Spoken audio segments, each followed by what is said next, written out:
Bonjour à tous, j'espère que vous allez bien. Alors, bienvenue dans une émission, dans un setup un peu spécial. Donc c'est la première fois que j'ai disposé ce setup. Bon, je vous avoue que je teste un petit peu, hein, donc on va voir un peu ce que ça va donner sur la durée, on verra bien. Aujourd'hui, je reçois un invité très spécial, comme je le dis à chaque fois, mais il est spécial dans le sens, il vient quand même de très loin. C'est un ami de longue date, de l'école carrément, et il faut savoir que c'est un acteur américain qui vit à LA. Tout à fait. Et donc en fait, il va venir nous parler un peu de ses activités, un peu de la vie à LA, comment ça se passe, et je vais vous demander donc de le recevoir sous un tonnerre d'applaudissements. Ce qui est complètement débile parce qu'on ne peut même pas entendre vos applaudissements. Dans tous les cas, on va le recevoir et c'est David. Yeah! Merci de me recevoir. Installe-toi, je t'en prie. Oui. Mets-toi à l'aise, merci de venir dans le Marcus Majar Show. Mais de rien. Et en fait, c'est mutuel, dans le sens où il m'a invité sur sa chaîne pour une vidéo. Je mettrai le lien, bien entendu, en description. Logiquement, il y aura des sous-titres, donc n'hésitez pas à activer les sous-titres. Et donc, j'ai eu l'honneur d'être invité sur ta chaîne. Et du coup, il était logique également que tu sois invité dans le Marcus Majar Show. Merci de m'avoir. Je suis très content d'être ici. Et donc, voilà. Donc, tu as voulu faire l'interview parce que tu viens de démarrer très récemment une nouvelle chaîne. Il faut savoir que voilà, tu fais des vidéos depuis maintenant pas mal de temps. Quand je dis des vidéos, je parle même pas des films. Je parle des vidéos sur Internet. Tu as différentes chaînes YouTube. Mais maintenant, tu as lancé le David Nates Show, dans lequel tu parles justement d'acting. Je vais te laisser parler mieux que moi en tout cas. J'ai démarré une chaîne d'acting qui s'appelle David Nates Show parce qu'en fait, j'ai vécu aux États-Unis, à Los Angeles, depuis 19 ans déjà. Et ça faisait très longtemps que je voulais trouver une sorte de chaîne où je pouvais parler en fait. Avoir mon propre show. J'ai toujours pensé que je rêvais d'avoir un show un peu comme Ellen DeGeneres ou Late Night Show ou un truc dans le genre. Et j'ai toujours aimé ce concept d'interviewer des gens, de parler de trucs spécifiques. Et moi j'aime bien les films, je me suis dit je vais focus sur ce que je connais parce qu'on parle le mieux de ce qu'on connaît que de trucs qu'on connaît pas. Bien sûr, je peux faire des recherches, mais je trouve que le fait d'avoir vécu 19 ans en Amérique et le fait d'être un immigré, le fait d'être une personne qui produit des films, qui joue aussi parce que j'adore le acting et qui fait aussi des cascades, etc. Juste, encore une fois, le fait d'avoir vécu aussi longtemps en Amérique m'a permis de pouvoir créer une chaîne où je peux partager mes expériences, partager mon savoir et en même temps, j'espère pouvoir aider des gens parce que moi, j'ai beaucoup perdu de temps en fait. J'avais énormément perdu de temps quand j'avais débuté parce que, en fait, le système américain est très différent du système belge. Déjà, moi, j'avais débuté en tant qu'étudiant. Donc, j'étais à l'université. Et à l'université, c'est pas comme la Belgique où tu veux étudier une matière et puis on te donne un curriculum que tu dois suivre et tu dois le faire en 4 ans. En Amérique, si tu veux, tu peux rallonger tes études pendant 10 ans. Et bien sûr, comme j'avais pas les papiers, j'avais le visa étudiant, on va dire. Donc le visa étudiant me permettait de rester en Amérique pendant tout le temps que j'étais en Amérique. Mais je pouvais pas bosser et une fois que j'avais terminé les études, normalement j'aurais dû partir, tu vois.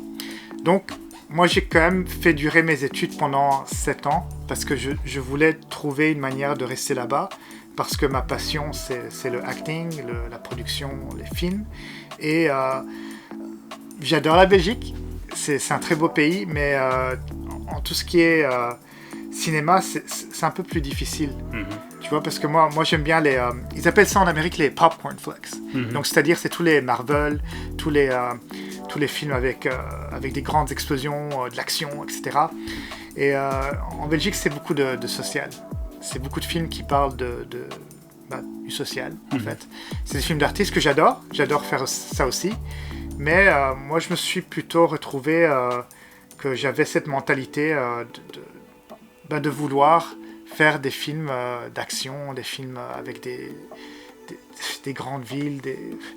Ça m'a toujours fait rêver, tu sais, un peu c'est tout le truc de grandir avec des acteurs comme Schwarzenegger, Stallone, notre bon compatriote Jean-Claude Van Damme. Bien sûr, on y est tous passés, c'est pour ça que j'ai commencé les arts martiaux, etc. Mais le fait je pense que c'est le fait de rêver, parce que Hollywood, ça nous fait rêver. Et c'est juste le fait de grandir en voyant des films, ça nous fait rêver. Donc, qu'est-ce que j'aurais pu faire d'autre que de vivre mon rêve et d'aller en Amérique et commencer une carrière. Et me voilà ici 19 ans après. Et j'habite toujours en Amérique et je fais toujours des films. Et voilà, ça c'est un peu le début de mon parcours. Ok. Et la question qui m'a brûlé les lèvres à moi et que je t'ai posée il y a pas mal de temps, mais j'imagine que tout le monde effectivement se pose cette question-là, c'est comment ça marche ? Est-ce que c'est facile ou est-ce que tu galères ou est-ce que c'est effectivement un milieu qui est tellement surchargé que c'est la vraie galère, quoi. On se tire dans les pattes, à un casting tu as 10 000 personnes qui se pointent, etc. Comment ça se passe ? Les castings que tu vas avoir par tes agents, tu n'auras pas 10 000 personnes. Il y a des open calls, si tu veux faire The Voice ou je sais pas, America's Got Talent, des trucs dans le genre, il y a des open casting calls. Donc, c'est-à-dire ils vont faire un truc dans le journal ou sur internet et ils vont dire, écoutez les gars, si vous venez auditionner pour ce rôle, pour être sur le show, venez à cette heure-ci, et puis ils voient tout le monde. Mm-hmm. Mais ça, c'est pas des vrais castings. Mm-hmm. Ça, c'est pour les shows réalité TV, tu vois. Si tu veux faire des castings pour des séries, des films, c'est par agence. Donc, ils vont prendre, on va dire, une trentaine de personnes, une quarantaine de personnes, et ils vont commencer à auditionner. S'ils n'arrivent pas à trouver, avec la première audition, ils vont faire ramener des autres personnes, parce qu'il faut penser que c'est un boulot. Il y a des casting directors qui sont là, et leur boulot, c'est de travailler de 9 à 5, comme un travail normal, donc ils ne peuvent pas avoir 10 000 personnes non plus. Et en même temps, c'est mieux en tant que casting directors, eux, ils vont voir les photos de centaines et de centaines de gens, et puis ils prennent par rapport au physique qu'ils voient par rapport à la photo. Donc, ça ne sert à rien de faire rentrer 10 000 personnes si on n'a que 40 qui vont de toute façon être parfaits pour le rôle. Et puis, en même temps, une fois que tu vas là-bas, tu fais ton audition, et si le plus gros le rôle est, le plus de fois ils te font revenir. Donc, tu peux faire un deuxième casting, un troisième casting. Puis après le troisième casting, peut-être tu as des camera tests. Et puis après les camera tests, ils vont te dire, OK, maintenant on va te mettre ensemble avec un autre acteur ou une autre actrice. Et maintenant, on va voir si vous avez de l'alchimie, si ça passe bien à la caméra. Et puis même après tout cela, ils peuvent même encore dire, OK, maintenant on va inviter tous les producteurs du film et on va tous les faire venir ici, et inclure le réalisateur, et ils vont tous te regarder et tu vas faire une scène. Donc c'est un processus assez difficile, c'est un business. Et même aussi juste le fait d'arriver dans cette casting room où ils vont prendre des gens pour les sitcoms, pour les films, c'est très dur. C'est beaucoup par connexion. Ce que j'ai vraiment appris, c'est qu'en fait, le fait de soumettre, parce que traditionnellement ce que tu fais, c'est tu envoies des lettres, tu envoies des emails, tu peux même aller à l'agence et dire, OK, j'aimerais bien être représenté par vous, est-ce que vous pouvez me représenter, comme ça vous m'envoyez des castings. Mais le truc, c'est que c'est beaucoup, comme ils disent dans le film, le circle of trust, tu vois, like Meet the Fockers, tu vois, le cercle de confiance. Like, you have to enter, tu dois rentrer dans le circle of trust. Donc si toi tu es une personne qui est en dehors de ce cercle, ils ne savent pas qui tu es. Ils ne savent pas qui tu es. Donc, ils vont d'abord donner la priorité aux gens qui connaissent, et puis à leurs potes, parce que c'est mieux de travailler aussi entre amis, on va dire, parce que c'est le fait de croire que tous les movie stars, c'est des gens qui sont toujours en retard, qui mémorisent pas leurs lignes, etc. C'est du faux. Parce que le truc, ça peut arriver, mais you can't make people waste time. Tu peux pas faire perdre du temps à la production parce que ça coûte de l'argent. Ouais. Donc tu dois être professionnel, tu dois être likable, c'est-à-dire que les gens doivent t'aimer quand tu es sur la caméra. Les gens, ils doivent vouloir, ok, ils veulent avoir une conversation avec toi, par exemple. Ouais. Juste le fait que tu dois être likable, friendly. Ce problème-là, c'est que en fait, quand toi tu postules pour ces agences et qu'ils te connaissent pas, direct, souvent ils vont voir ta photo, ils vont dire non, je vais pas te prendre. So I won't take you. Je suis pas intéressé par toi. Mais une meilleure stratégie maintenant qu'il y a le social media, c'est-à-dire le YouTube et tout ça, et ça, c'est aussi une des raisons pour laquelle je fais ma chaîne YouTube, c'est que j'ai des amis qui ont vraiment réussi dans le business et en fait, ils n'ont pas dû envoyer un CV ou une photo. C'est les agents qui sont venus vers eux. Donc j'ai compris que c'est pour ça que tous les gens qui font du stand-up, qui font de la comédie, qui font du théâtre, qui font du YouTube, ils se retrouvent à la TV parce que en fait, ce que les agents disent dans leur tête, c'est ok, s'ils peuvent remplir une salle, s'ils peuvent faire rigoler 50 personnes dans cette salle, ça veut dire qu'ils sont entertaining. Ils savent raconter une histoire. Ils savent remplir une salle. Et on veut remplir une salle de cinéma. Bien sûr. Donc voilà. Donc ce que j'ai compris, c'est que tu peux faire des centaines de soumissions. Ça sert presque à rien. Tu vas au final avoir un agent, mais un agent qui ne pourra pas te faire rentrer dans les auditions des grosses séries. Mais on doit tous débuter de cette manière-là, parce qu'il faut quand même créer un CV d'une manière ou d'une autre. Donc n'importe qui va à Hollywood devra commencer avec une petite agence. Mais le but, c'est de créer le plus possible. Comme ça, les agents, les managers viennent vers nous, les acteurs, et puis on est mieux représenté. Parce que c'est très difficile de pitcher un truc, c'est de se pitcher nous, parce qu'on est une marque, on devient une marque. Ouais. C'est la marque. Quand on va voir un film, on pense « Ah, j'aime bien les films de Tom Cruise. Je vais voir un film de Tom Cruise. J'aime bien Dwayne The Rock Johnson. Cool, je vais aller voir ça. » Donc peu importe presque c'est quoi le film. Ouais. Jim Carrey me fait rire. Donc je vais aller voir Jim Carrey parce que je pense plus à ma vie normale, je suis content. Ouais, même si je suis triste, je suis content. Tu vas pas forcément te concentrer sur l'histoire, tu vas dire oh, c'est Jim Carrey, il faut d'office que j'aille voir le nouveau film quoi. Exact, c'est de l'entertainment, c'est entertainment business. Donc il faut un peu moins essayer de se vendre aux agences, mais faire en sorte que de créer en fait. Moi c'est ça que je pense. Si on pense trop à ok, je dois avoir 1000 followers, 2000 followers, je dois avoir 1 million de followers, alors on devient un petit peu obsédé par ce fait qu'on doit toujours mettre des messages, etc.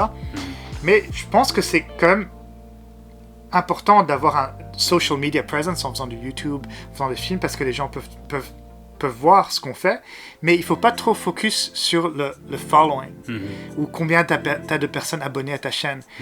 Il faut juste créer. Et il faut créer, parce que le fait de créer, c'est notre portfolio. Et en même temps, en tant qu'artiste, si moi je suis acteur, si moi je suis réalisateur, si moi je suis producteur, si je suis magicien, c'est parce que j'ai envie de faire partager cela à des autres personnes. Et le fait de faire partager cela à des autres personnes, en fait, en même temps, ça va faire venir des gens vers moi. Parce qu'ils vont juste voir que, waouh, peut-être, j'espère que I'm entertaining ou que j'arrive à faire des trucs de bonne qualité et j'aurais pas besoin tellement de chercher un agent ou un manager. C'est eux qui viennent vers moi et ce sera mieux que de convaincre une personne. Et une fois que bien sûr, je suis une personne qui a un résumé, qui a fait des films comme moi j'ai fait au moins une centaine de courts-métrages. Là, je suis en train de faire la chaîne YouTube, je fais des podcasts, je collabore avec des gens. Et le plus on collabore avec des gens, le plus on rentre dans ce circle of trust. Ouais. Donc, que ce soit les gens qu'on collabore, bien sûr, c'est nos potes et tout ça. Donc, quand ils vont commencer à faire des gros projets, on va aussi rentrer dans leur projet parce qu'on est dans le circle of trust. Et en même temps, si on veut des gens qu'on ne connaît pas, en montrant que on a déjà percé dans le business à notre manière parce que c'est notre business, eux ils vont dire ok, moi j'ai envie de racheter ce business parce que je crois déjà en ce que tu as fait, je crois en ce que toi tu as envie de parler, that's your brand. Mais le fait de trop focus sur avoir 1 million de followers ou ou faire X nombre d'argent par mois avec ses vidéos et tout ça, c'est pas le plus important. Je pense que ça, en fait, au contraire, ça bloque les gens. Parce qu'il y a trop de gens qui essayent juste de ok, je suis une femme, je suis sexy, je suis belle, ou je suis un mec, j'ai des abdos et tout ça. Et puis en fait, on oublie qu'en fait, c'est un monde d'artistes. Et oui, c'est un business, mais en même temps, il faut créer de la bonne art pour que ça devienne un truc qui est un bon business. Et ça prend beaucoup de temps. Donc une personne qui vient, pour revenir à ta question, une personne qui vient à Hollywood en espérant d'être découvert parce qu'ils sont en train de marcher dans la rue ou qu'ils ont un boulot en tant que serveur et puis un réalisateur va dire you're so good, t'as un tellement beau visage que je te mets dans mon film. Non, ça c'est encore une fois le rêve américain, c'est ce qu'on nous vend. Et je veux pas dire, il peut y avoir un 1% où ça arrive. Surtout, je pense, avec les enfants acteurs, on donne plus de chance parce que les enfants, ils sont... En tout cas, ça va dans tous les contextes. Si tu vois un enfant qui est perdu dans la rue, si tu vois un enfant à tes amis ou quoi, tu veux jouer avec, tu veux les aider, tu dis, tu sais quoi, un enfant... c'est une personne qu'il faut sauver si un naufrage ou un truc dans le genre. On sauve les femmes, les enfants. Donc c'est les enfants parce qu'on voit que c'est le futur. Donc c'est la même chose si on commence tôt. Les agents seront beaucoup plus prêts à représenter une personne qui est inconnue parce qu'on dit ok, cette personne a un bon look, on peut la forger à notre manière et on peut créer un monstre d'acteur.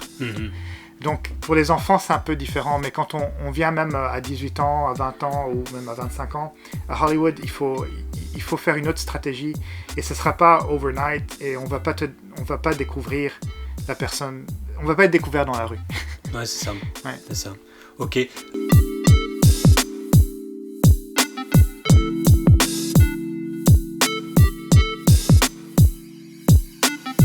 Bien sûr, si on débute à Hollywood, si on vient de débarquer à Hollywood, il faut envoyer des agents qui sont pas très connus parce que il faut quand même trouver de la représentation d'une manière ou d'une autre. Mais si on est personne, on peut pas s'attendre à avoir la meilleure agence. Ouais. Et le problème aussi, c'est que les petits agents, ils vont pas réussir à nous faire rentrer, ils vont pas réussir à faire rentrer les acteurs dans les auditions des séries ou des sitcoms. Il faut avoir des contacts pour ça. Ouais. Parce qu'encore une fois, eux, ils sont... Si l'agent n'est pas connu, eux aussi ne sont pas dans le circle of trust des agents les plus connus. Donc c'est tout un business. Et il faut aussi penser, encore une fois, si on vient d'un autre pays, comme moi, de la Belgique, on n'a pas un permis de travail. Donc, franchement, une agence ne va même pas essayer de prendre une personne qui n'a pas les papiers. Donc, le premier truc à faire en Amérique, c'est d'essayer de trouver une manière d'avoir les papiers. Et un très bon système, si on est artiste, c'est en fait d'avoir le O1 visa. C'est-à-dire c'est le visa artiste pour les acteurs, pour les musiciens, pour les magiciens. Donc là, il faut aller vers un avocat dans le pays où on vit.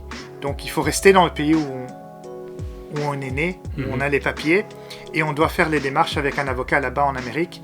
Et eux, ils peuvent avoir ce visa pour les artistes. Et ça, c'est la meilleure manière de venir, parce qu'au moins, si on a le visa, on a le droit de travailler. On n'est plus dans les années 70 ou les années 80, où, comme les Jean-Claude Van Damme et tout ça, qui ont pu trouver des jobs sans avoir les papiers.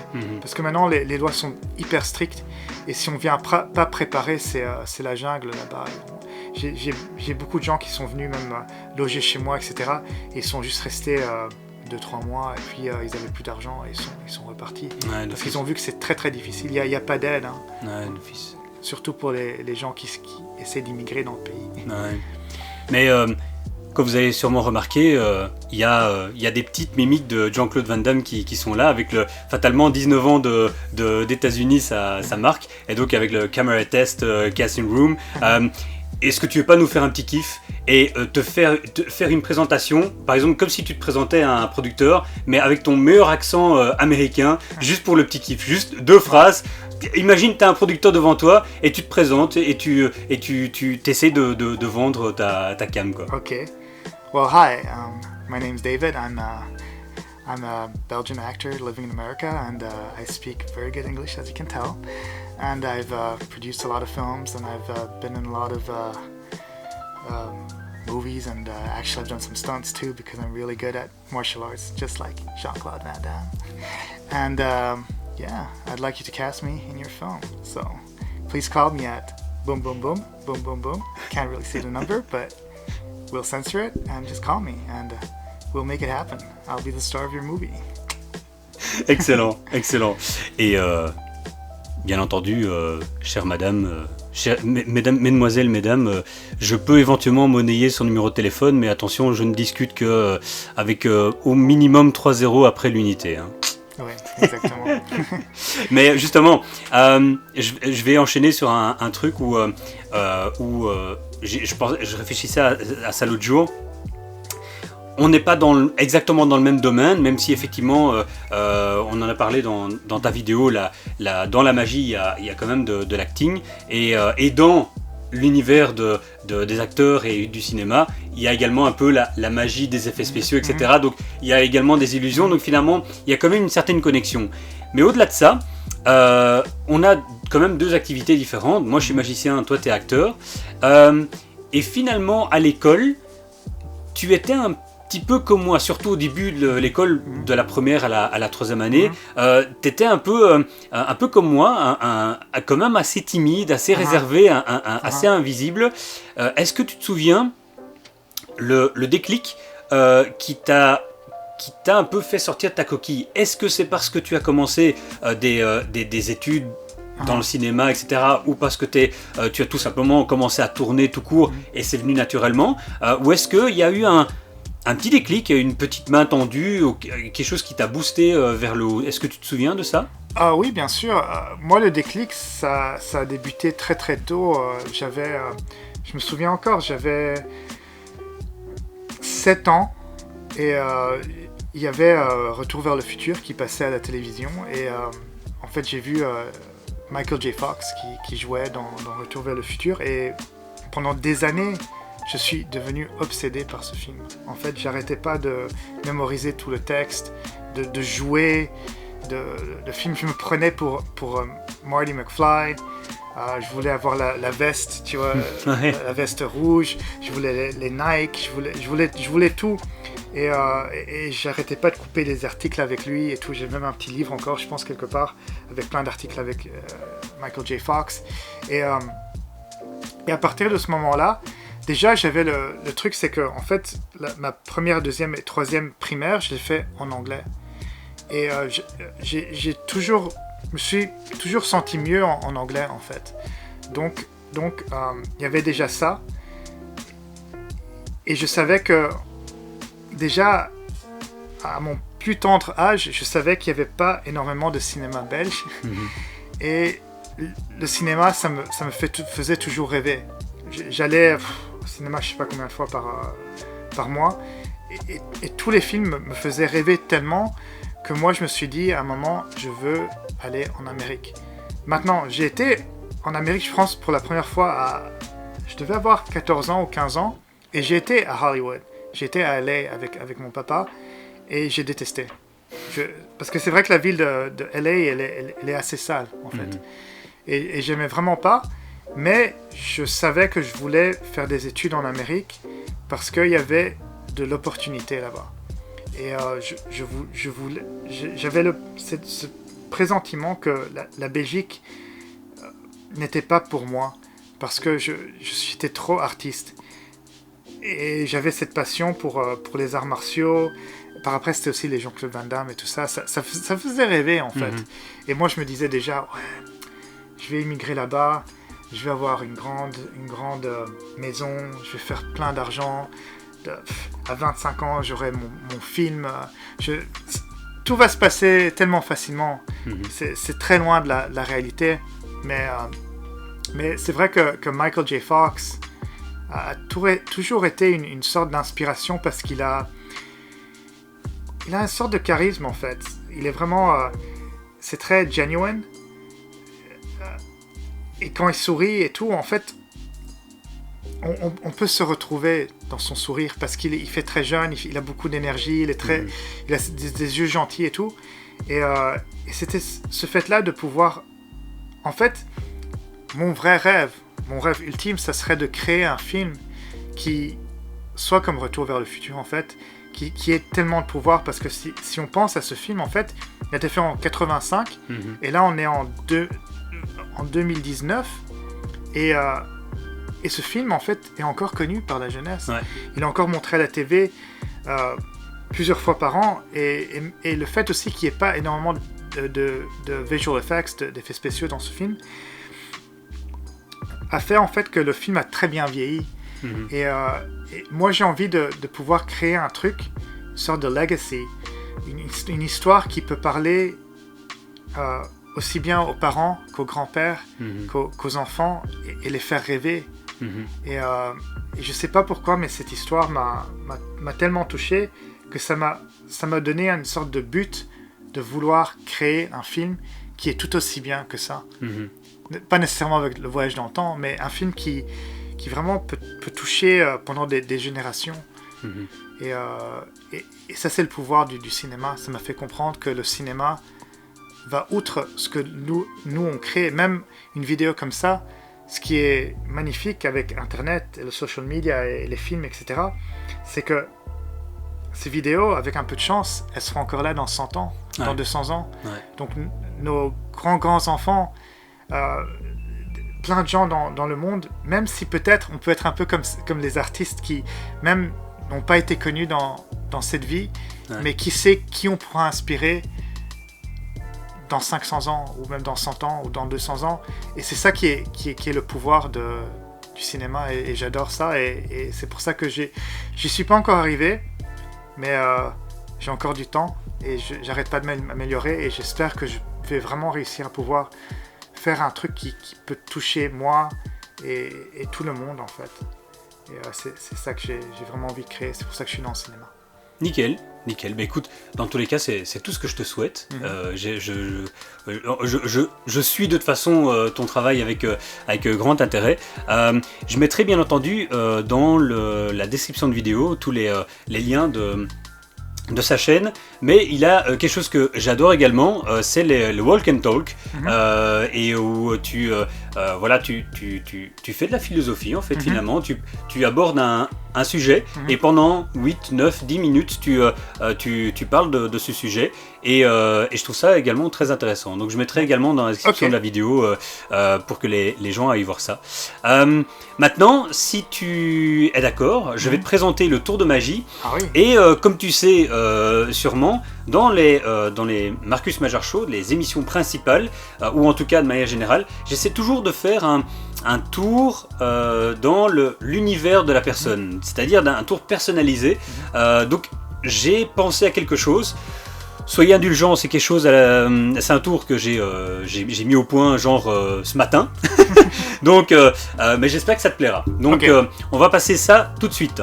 Alors, je vais te demander dans un premier temps, si tu veux bien, de mélanger le jeu. Ok. Voilà, un petit mélange. Je vais mettre ça ici. Basique. Je suis pas professionnel. Non, t'inquiète, pas de souci. À part si.